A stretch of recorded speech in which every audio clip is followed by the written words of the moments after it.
Hi everybody, welcome to EduTap and also welcome to the ARD Simplified series going on for the NABARD Grade A exam. And the topic that we have picked up today is to understand the basics of agriculture economics. Why are we doing so? Because if you look at some previous year questions, some important ratios that are there in agriculture economics from their question have been asked. About brief information on MSP question has been asked, and also about the different marketing seasons that exist. All right, so we will understand, we will do this particular lecture by first understanding the definition of agriculture economics, what are the different factors of production that are there. Then there are two important laws. One is law of diminishing marginal utility and another is law of diminishing returns. Those we will understand. Then we will understand on CACP how it gives the recommended MSP for the various crops, and then what are the different marketing seasons, and at the end important ratios. Okay, so let's just get started, starting off with the definition, like what is agriculture economics. Okay, so we know what's like the basics of economics, right? It talks about the allocation, distribution and utilization of the resources, all the resources that we have. Okay, and when we say agriculture economics, so definitely we are specifying these principles of economics in agriculture. So what is agriculture economics? It talks about studying of the allocation, distribution, utilization of all the resources that are used, so that we can have like certain commodity, it can be produced in agriculture, and definitely the farmer can have some earnings out of it. So that is what it is, your agriculture economics. Now there are four factors of production that are there in economics. Okay, please keep in mind these four factors are not just for agriculture economics but economics as a whole. Okay, but we will keep in mind, we will learn keeping in mind agriculture economics because we are being specific, right? So the first factor of protection production is land. ठीक है, land का मतलब यहाँ पे सिर्फ not only the soil or the base, but we are also talking about all the natural resources. We are also talking about air, we are also talking about water. For example, if any industry has to be set up related to wind turbines and etc, so for them the land, it means actually they would see that where the speed of wind it is like more, right? So land means anything that is natural. For example, any industry needs to be set up where water is required a lot, right? So they would search for that area where natural rivers are there or natural water bodies are there, so that they can have a source for them for the industry to function, right? So land actually means all the natural resources. Second is labor, we require people to work there. ठीक है, तो labor चाहिए. Third is our capital. अब in previous time capital it simply means money, money, right? Cash. But now we have like very complicated things under capital. We know now we have investors also, right? Shares has come into play, futures and options. Then we can take debt, we can sign some bonds. So now there are a lot of other things that comes under capital. But yes, capital actually means that monetary requirement that is there to run a business. Okay, and ultimately we are talking about enterprise. To combine all this and make them function into something, we require an enterprise, we require entrepreneurs, right? So that is your fourth factor of production.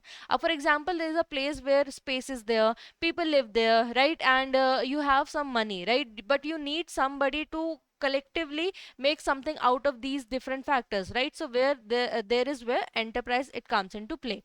ये four factors of production किसने दिए थे आपके? Doctor Alfred Marshall थे. He was an economist. He have given these four factors of production. ठीक है, अब coming to the most two important laws that are there in agriculture economics, important for your examination point of view. The first one being the law of diminishing marginal utility. ठीक है, अब पहले इसको पीछे से समझते हैं, like what is the meaning of it. Utility means usefulness of something. ठीक है, if we look at from the economics terminology, utility means that how useful something is to the consumer. ठीक है, अब what is marginal utility? Not we will understand just the meaning of marginal, but we will understand the meaning of marginal utility. ठीक है, marginal utility is that additional satisfaction consumer gains by consuming one more unit. For example, apple. ठीक है, if you eat that and your stomach get full with that, you feel less hunger because of that. So that apple has a utility. ठीक है, तो that is the meaning of utility. Utility is usefulness of something. ठीक है, now you had two apple, so you have eaten one apple. ठीक है, now you are eating another apple, so this is the marginal utility, the additional satisfaction that you will have from consuming one more unit. ठीक है, अब it says law of diminishing marginal utility. Diminishing means to reduce. So what does it mean? That this additional satisfaction that we are talking about, it will reduce. So if we look at the definition of law of marginal utility, it simply says that the law of diminishing marginal utility says that with consumption of one more unit, the satisfaction of the that commodity it keeps on decreasing. ठीक है, utility बढ़ती जाती है. Utility मतलब देखो usefulness तो रहेगी ना. अब for example there was one apple, there are two apple, there are three apple. The more apple you add, the usefulness of them will increase. So whenever you will see the chart with increment of the unit, ठीक है, the utility increase but the marginal utility decrease, means satisfaction decreases. ठीक है, what does it mean? For example, I was very hungry. I ate one apple. Okay, then I felt some satisfaction. Okay, but I was still hungry, so I ate second one. So I had the satisfaction, but it was not as satisfactory as when I had the first bite of apple. Similarly, if I gave you different example, you are very thirsty. Okay, so the first glass of water that you had and the satisfaction it gave you, you will not get that in second glass of water that you will drink, even though you were thirsty. Like I was very thirsty, I needed 2 to 3 glass of water so that I can feel satisfied. Okay, I drank first glass of water, I had the maximum satisfaction.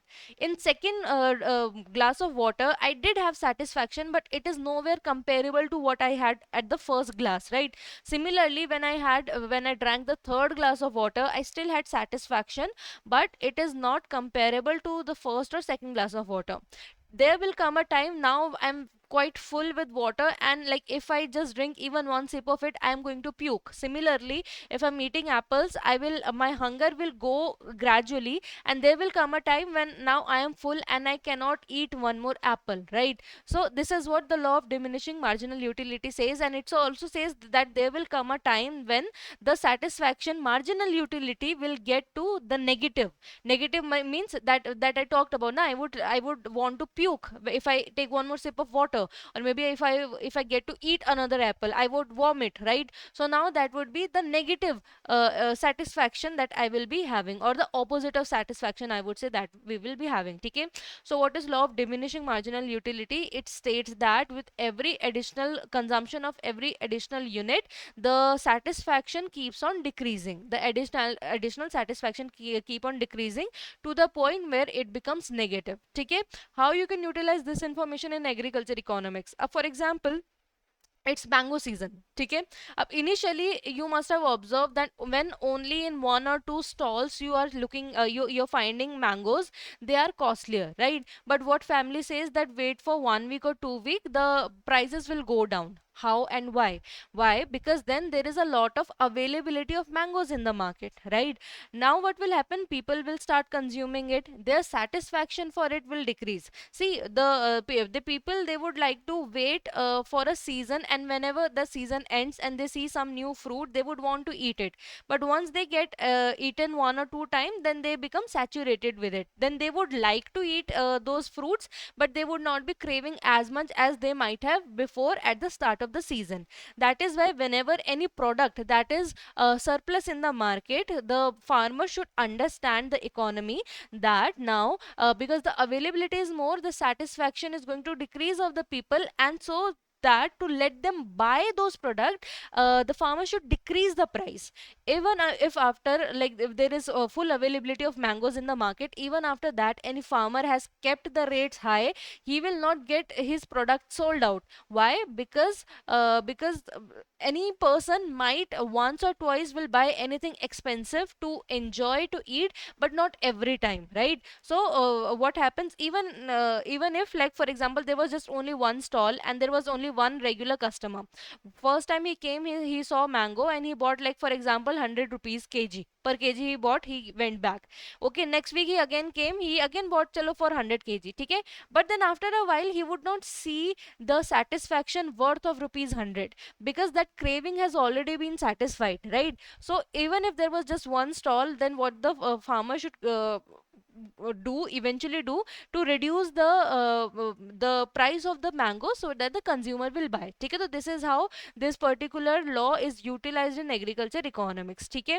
Secondly, we have law of diminishing return. It says that whenever you add any input into a system, okay, initially it will give you more productivity. Okay, you will have that significant productivity observable to a point where the that productivity will keep on diminishing to the point where it will start giving you negative return. Let me give you an example. For example, there was nitrogen deficiency in your soil. Because of that, plants were not going properly. So what the farmer he did, he added some urea into the soil. Okay, then he observed that the plant growth has improved. Okay, so initially he added just for example like 10% of urea and he saw some improvement. So he got motivated and he added more. He now it's like 30% he added into the soil. Okay, then he saw more production, then he added more. Okay, to the point where he has added like 90% into the soil. Now the urea has been replenished into the soil, not urea, I'm sorry, nitrogen has been replenished into the soil 90%. Okay, अब imagine for yourself the growth which the farmer has observed when there was no nitrogen into the soil to the time when he has added 90%. The growth must have been significant, right? Now you compare this growth to if the farmer adds more urea into the soil to make it 100% so that all the requirement in the nitrogen is fulfilled in the soil. Do you really think that the growth will be as significant as it was observed in the initial time? No, right? Because initially there was deficiency of nitrogen. The plant was not going properly, but as we started adding the nitrogen into the soil, there was a significant growth that was observed, right? But gradually it kept on decreasing because even the plant have a specific capacity, right? Plant can only take up a certain amount of nitrogen only. Now after that, so that is why you would initially see when there was deficiency and you added, you saw significant growth. But after a while you saw that there was growth but not as significant as it was initially. And now, like for example, 100% of nitrogen requirement now is being fulfilled, and now you are adding more and more urea. You have now added 100% was the capacity, now you have added 120, 150, in that expectation that maybe because I added more urea, I saw the productivity, so let me just add more without having any other thoughts, right? Now you added like 150% of urea. Now because of that, what would happen? Toxication of urea will happen, or the nitrogen will happen, and you would see then toxicity symptoms like blossom abortion and etc. Whatever other whatever other physical indications the plant give in the toxicity. ठीक है, तो हमको क्या हुआ, negative return मिलने लग गया. इसी में एक दूसरा एग्जांपल देखते हैं. For example, there was a field and farmer was he was alone, he was doing all the work over there. Okay, so what the farmer he decided to hire somebody so that means it would be less time consuming. Okay, so he added another farmer and he saw that okay, now whatever intercultural activity which I was doing, now it's being now done at the faster rate. Okay, and I am having better productivity. Okay, so what he did, he added another farmer and then he saw that productivity has increased more, so he added one more farmer. Now there are four people working in the field. ठीक है, अब imagine for yourself that because now the work is being divided. ठीक है, तो काम तो जल्दी हो रहा है, but अब काम बचा भी नहीं है. There is not much work of the work that is left to do, right? Because more people have been added and they have done as per their requirement, they have done the work, right? So even the work is not that much. ठीक है, so initially when the farmer added one more partner into the field, or maybe one more labor into the field, he saw a jump in the productivity, so he added more. He again saw the jump, he added more. ठीक है, but now because with addition of more and more labor, the work will also get reduced, right? So he is not getting as much much productivity as there was before. Now imagine the full capacity where all the people they can work with maximum productivity was only of 4 people, but now the person has added a fifth one also or the sixth one also. So what does it mean? That even without this fifth or sixth labor, the work would have been at full efficiency. But now when the fifth and sixth people are added, they are also doing the work, but they were not needed. Even without them, the work would have been done. Okay. So the is it giving negative return? Because the person, the farmer who has hired these two labors, he would have to pay them, right? So basically, even if he had not hired these farmers, the work would have gone softly. But because he have added two more people, he is paying them, and he is paying them, so that is why it is a negative return. ठीक है? तो law of diminishing return आपको ये कहता है, and it is also known as law of variable proportion. ठीक है? वैसे law of diminishing return is usually it's being seen for the shorter period of time, because इसमें बाकी सब चीज़ों को हम स्टैटिक रखते हैं. अब for example when I give you the example of fertilizer, so there we have given the assumption that water requirement was static, means it was up to the optimum level. ठीक है? And when I gave the example of nitrogen fertilizer, there was this assumption that whatever other nutrients are there, those are to the full capacity. Water is the full capacity. Intercultural operation are happening at full capacity. So only that this nitrogen fertilizer was the limiting factor. Because of that, the production was not happening properly, right? So why is it at short term? Because in long term, even water variability can happen, right? Other nutrient deficiency can happen. तो law of diminishing return usually आपका shorter range के लिए ही देखा जाता है. ठीक है? Now coming to commission for agriculture cost and prices. So this is a committee. ठीक है? It is a panel, statutory panel, which falls under the minister of agriculture and farmers welfare. ठीक है? And it provides the minimum, it recommends that what should be the ideal MSP for different crops. Currently we have for 22+1 crops. 22 crops के लिए MSP recommend होता है, and for one it is your fair and remunerative price, FRP होता है. This is for your sugarcane. Please keep in mind in exam it can come like for how many crops MSP is given. MSP is given for 22 crops. ठीक है? And that and for sugarcane fair and remunerative price, FRP is term is used. For sugarcane we don't use the term MSP. वो FRP करते हैं. Why different is used? Different term is used because to extract the value that support value factors are different. For sugarcane usually the factors include how many sugar mills are there, how much they can buy. So the what will be the FRP of sugarcane, it is pretty much dependent on sugar mills and sugar farmers. ठीक है? While for MSP there are other criteria. ठीक है? What are the other criteria? Cost of production देखा जाता है. ठीक है?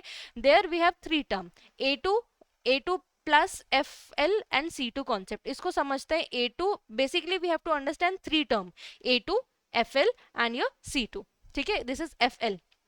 A2 means whatever the cost the farmer has bear for the production. जैसे spending money on seed, spending money on fertilizer, spending money on irrigation, right? So this is your A2. This is known as your A2. ठीक है? FL में क्या होता है? आपका family labour कितना लगा है. Definitely even like for example if it is my farm and I am doing farming myself, but ideally my labour should cost should also be counted, right? तो that is known as your FL. ठीक है? Your family labour कितना है. And the first one A2 is basically your how much costing is there. ठीक है? Your C2 is your final, जो आपका C2 also include. C2 is actually C2 is your A2 होता है, means C2 is cumulative of whatever money that has been spent by farmers for production for that particular crop in that particular season, plus what should be ideally the family labor cost. ठीक है? Plus other expenses also, जैसे कि for example you are using machineries, right? So in that also you must have bought some you must have had some cost, है ना, on your self. So machineries में कितना जा रहा है, electricity में कितना जा रहा है, ये सारी चीजें जो होती है ये आपकी C2 में काउंट होती है. तो C2 is a broader concept where along with the usual expenses for that particular crop and the family labour, the other factors like for example your machineries, irrigation, land and each and everything, like even the longer or you can say broader expenses, those are also taken into consideration. ठीक है? तो तीन ये आपके कुछ concepts हैं which government follows A2 plus FL. A2 currently which this statutory panel which is your CACP is following, it is your A2 plus FL. C2 को वो idealize करता है, means C2 is something where they want to reach, where they want to understand that this is the overall real expense of farmer.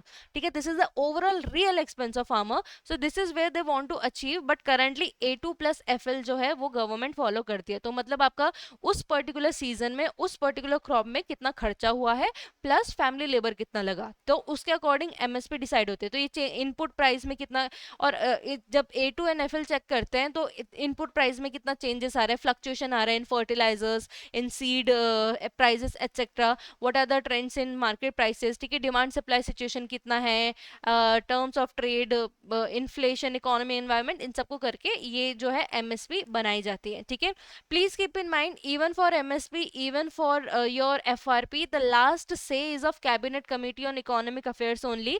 The this particular panel, it just recommends the MSP. Usually it happens that whatever MSP has been recommended by the panel, the same MSP only is being approved by CCEA, but as per the process, this organization just tell you the MSP, just recommend the MSP, but last say is of cabinet committee on economic affairs. ठीक है, both for kharif and rabi crops. आपके marketing seasons कौन से हैं? आपके खरीफ marketing season है that runs from October to September. ठीक है, and then you have marketing season that of rabi that goes from April to March. कैसे जाता है, उल्टा कैसे है ये? Because see, if you look at it, kharif crops are usually grown in June July time. ठीक है, then it is harvested in your October November time. So definitely after harvesting only that is available in the market. That is why its marketing season is October to September. October में when it has been harvested, now it is available in the market, right? So October से next September तक आपका क्या होता है, खरीफ marketing season होता है. ठीक है, similarly for rabi crops are usually grown in October November and then they are harvested in March and April. So definitely when they are harvested, then after only they are available in the market, right? So that is why from April of this year to the March of next year is considered to be the rabi marketing season. Please don't confuse कि April से March उल्टा कैसे है. Like for example, if it was April of 2024, then till March 2025 it will be the rabi marketing season. तो खरीफ marketing season, of course it will be after harvesting, which is usually done in October. So October of 2024 till September of 2025 is kharif marketing season. So whatever be the MSP that is there, ठीक है, वो सब आपकी बिकती है. रबी marketing season है आपका अप्रैल से मार्च तक. ठीक है, जब हार्वेस्टिंग होती है उसके बाद. ठीक है, अब ये कुछ एमएसपीज हैं जिसमें these are the crops on which MSP is given. Usually when I say like 22 plus one crop, I mean individual crop, but there are different types also. अब जैसे पैडी कॉमन में एक अलग एमएसपी लगती है, there is separate MSP on common paddy and there is separate MSP on grade 1 paddy. ठीक है, similarly ज्वार hybrid में there is one MSP given and ज्वार मालडंडी में there is another MSP given. ठीक है, तो इस ऐसे करके ये आपके कॉटन में भी दो लगती है आपकी, मीडियम कॉटन में अलग MSP मिलती है, लॉन्ग स्टेपल में अलग MSP मिलती है. ठीक है, so then for rabi marketing season also we have 7 1 2 3 4 5 6 7, right, 1 2 3 4 5 6 7 या 7 आपके रबी सीजन में होते हैं, और इसके अलावा शुगर केन में आपका एफआरपी लगता है. This is separate from MSP. Please keep in mind it does not fall under your MSP regime. ठीक है, now there are some important ratios. ये कुछ आपके रेशियोज हैं, इनको ध्यान रखना है आपको. जैसे नेट कैपिटल रेशियो किसको बोलते हैं, how many assets you have, how many liabilities you have. Asset means things you own, that you possess, that you have. For example, if I had 20,000 rupees, that is my asset. ठीक है, now what is liability, that I owe to other people, that I have given to some that I means it belongs to someone else, but I have borrowed it for some time. For example, I had overall 20,000 rupees, but last month I had taken 10,000 rupees from my friend. ठीक है, so this is my liability. This 10,000 is something which I might have for now, but I have to give it back. ठीक है, so what is your net capital ratio? Whatever asset you have, 10,000 20,000 divide by whatever liability you have to give back. ठीक है, that is your 10,000 you have to give back. ठीक है, तो उसका जो ratio होता है उसको नेट कैपिटल रेशियो बोलते हैं.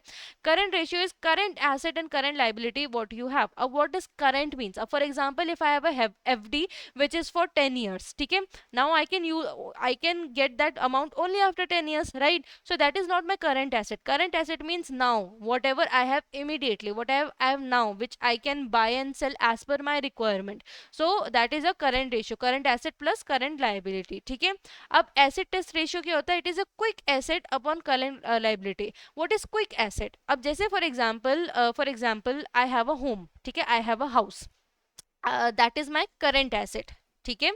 But for example, I have a house and I require 5 lakh rupees. Am I going to I am going to sell this house just for 5 lakh? No, I won't do so, right? So even though it is my current asset, but it is not a quick asset.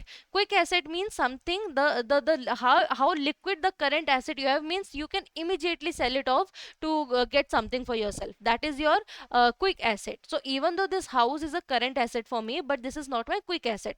Similarly, if you talk about in agriculture economics sense, inventory, those are the current asset. ठीक है. Inventory होती है, people, the farmers, the industries, they have inventories. ठीक है.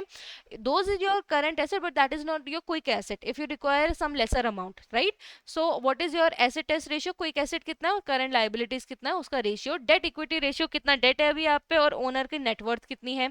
Total asset turnover ratio, net sales कितनी हो रही है, total assets कितने हैं. Net income upon total assets. ठीक है. इसके अलावा इक्विटी वैल्यू रेशियो, नेटवर्थ कितनी है और टोटल एसेट्स कितने हैं. क्रॉप यील्ड इंडेक्स किसको बोलते हैं? सो व्हाट हैपेंस, देखो, if I am doing scientifically, if I am doing farming, right, so my you if and like for example, if this is a area where for example cauliflower farming is happening. ठीक है. Now I chose the best transplanted plants, right? I chose the best variety, you can say. ठीक है. I am taking care of everything, of all the procedures that are there, but rest of the farmers, they are doing in a conventional way, right? So if I am having so much input into the land, so technically my yield should be better than the people around us, right? So crop yield index, it actually compares the yield of crops on my farm to the average yield in the locality, because it will give me better idea that is it even worth it to put this much input or not, or if not, like how I can modify my current approach. ठीक है. So that is your crop yield index. Then system index क्या है आपका? Determines the efficiency of combining whatever different enterprise you have in the farm. For example, you are running any enterprise related to livestock, then for fisheries also, then for agriculture also, how cumulatively they are efficient, that is also considered in agriculture economics, known as system index. Operating ratio, total operating expenses कितना है आपका, ठीक है, और आपके gross income कितनी है. ठीक है. फिक्स रेशियो है, कितना फिक्स कॉस्ट है, ठीक है, टू द ग्रॉस इनकम, और gross ratio total expenses of gross income. ठीक है. So these were some of the important ratios.